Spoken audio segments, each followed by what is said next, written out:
Today's Morning Minute. Position. Day 14 of the fraud committed by Satan against man. Satan committed fraud in the Garden of Eden by stealing man's position with God. Man has a legal and judicial right to be restored back to his position in right standing with God. And what we read in 1 Peter chapter 2 verses 9 and 10. But you are a chosen people, a royal priesthood, a holy nation, a people belonging to God, that you may declare the praises of him who called you out of darkness, into his wonderful light. Once you were not a people, but now you are the people of God, the people of God. Once you had not received mercy, but now you've received mercy. You are a chosen people. You're God's chosen race of people. This is not based upon physical descendants, but by grace, the grace of God through Jesus Christ to all his chosen believers. You are a royal priesthood.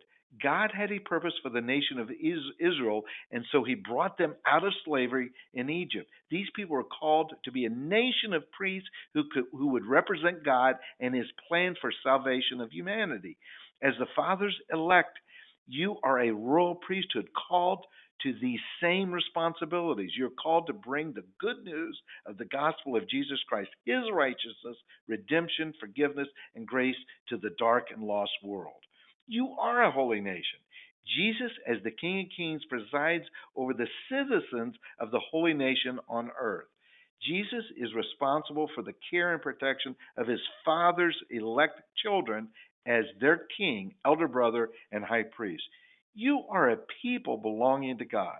Once you were not a people of God, you were once in rebellion against God. But now, because of God's mercy through the shed blood of Jesus, you have come out of darkness into light and belong to God. God wants all the blessings of God to flow to his children.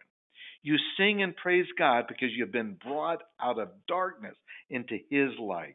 He is in you and you are in him. You sing because you are free from the sin and death. The joy of the Lord is your strength. God's mercy is in you. You deserved death and the penalty of sin, but because of God's mercy for you through Jesus Christ, you have received the pardon and forgiveness of sin. The penalty for sin and death and the gift of God is eternal life through Jesus Christ. Jesus Christ legally and judicially restored you back to your legal family as a child of God in the image and likeness of God. You have all the legal rights and privileges as a son or daughter of God. You are blessed. You're designed to operate at the level of your Father. You have life abundantly. You have the mind of Christ and the wisdom of God living in you. Amen and amen.